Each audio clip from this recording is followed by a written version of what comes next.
Peace of Christ to all. In this video we will talk about Muhammad, the Prophet of Islam. You know, when somebody says to us, I'm a prophet, what we expect from this man to be? Number one, to be a good man. And good man is something really percentage, because there is nobody is good except God. You know, this is not the topic of my video. And this is not why I rejected him and accept that his teaching is false teaching. Absolutely not. This man, he made a law for the followers, not to him. And this is showing me that he is himself, he don't believe in what he is saying. As an example, the Muslims, they are allowed to marry 4 women together. If you marry 5, according to Islam, you broke the law of Allah and you should be stoned to death, because the woman number 5 is adultery.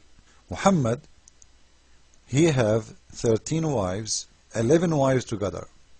And actually, he have a lot more, but this is what the Muslims agree with, so we have to stay with the Muslims. So as long he have 11 wives together, 13 as total, we ask ourselves a question. Isn't it the Quran says only 4? Where the Quran says to Muhammad, you can have more than 4.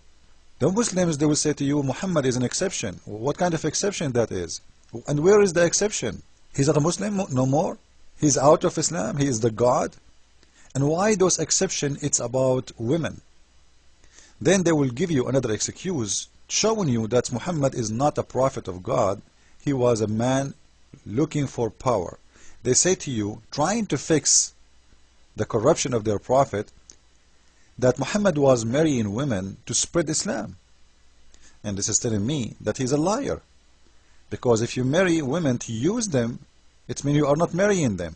It's mean I now can justify whatever I want to do as a Muslim, as long I have a reason, which means I can say, well, you know what, maybe I can rape women so they will have babies from me and I spread Islam. And maybe the woman, then she have to marry me. Maybe she is a Christian. After I rape her, she have to marry me. And actually, this is what the Muslims do in many countries. They rape Christian women, and then the Christian woman, she will find herself in a very bad situation. A Christian man who he will never marry her no more. And the only way is to marry, except to marry that Muslim man by converting to Islam, and she will be his wife.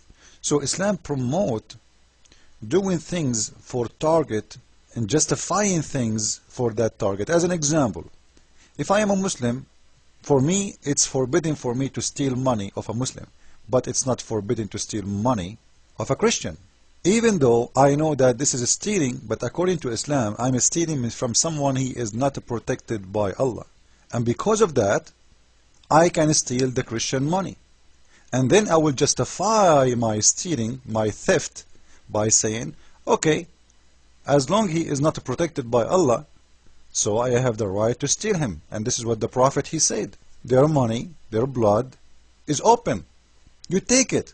And I know some of you will say, come on, you are saying things not true. So I will try to show you that we are not saying things not true. In the coming video, you will see. Again, it is up to them to do it or not to do it. I wouldn't argue in behalf of a kafir, because you see, this is the limit. When it comes to Muslim, everything with regard to a Muslim, his blood, his money, and his honor is preserved, unless it's proven otherwise. Unless he commits adultery, for example, then he could be killed. Unless he commits kufr, then he could be killed. Unless he doesn't pay the zakat, then half of his money should be taken. And this kind of thing. When it comes to a kafir, then everything with regard to a kafir, his blood, his money, and his honor, open. This is why the Hanafi in the Mazhab, they say, taking money from the kafir, stealing money from the kafir. It's called stealing. Don't think it's jihad or anything. It's called stealing. But it's stealing from an unprotected person. Who gives him the protection? Who gives the protection to a Muslim? Allah. Umirtu, I've been ordered, and uqatil al-nas, to fight people, حتى يقولوا, until they say, لا إله إلا الله, فإن قالوها, if they say, عصموا مني, they protect from me, ما لهم, their money, ودماءهم, and their blood. إلا بحقها, except with what is the right of La ilaha. Don't just tell me La ilaha illallah and then you do something against it. is actually being used by Abu Bakr as-Siddiq when the Sahaba told him, how come you fight people who say La ilaha illallah and they pray? He said, didn't you see the Rasul said, Illa bihaqqiha, except with its right. In other hadith states, and they pray, and they do the salah, and they pray, and they pay the zakah. Also the ayahs in the Quran, it says, La ilaha illallah, and do the salah, and do the zakah. So who's going to argue on behalf of a kafir and tell you, no, no, no, don't do that? They can advise, they can suggest, they can tell you, look, it's going to cause problem, but not argue on their behalf. That is obscene. Not tell you, oh, don't do this and don't do that. Especially when these people argue against Muslims and give the kafirs upper hands against them. So if people, for example, people ask me about France and this and that, I say, go and do it. You know, not only banks, post office as well, and don't leave anything. Just go hoover, take, shoot and loot. But with regard to countries who allow you to speak out the truth, who give you some shelter and actually.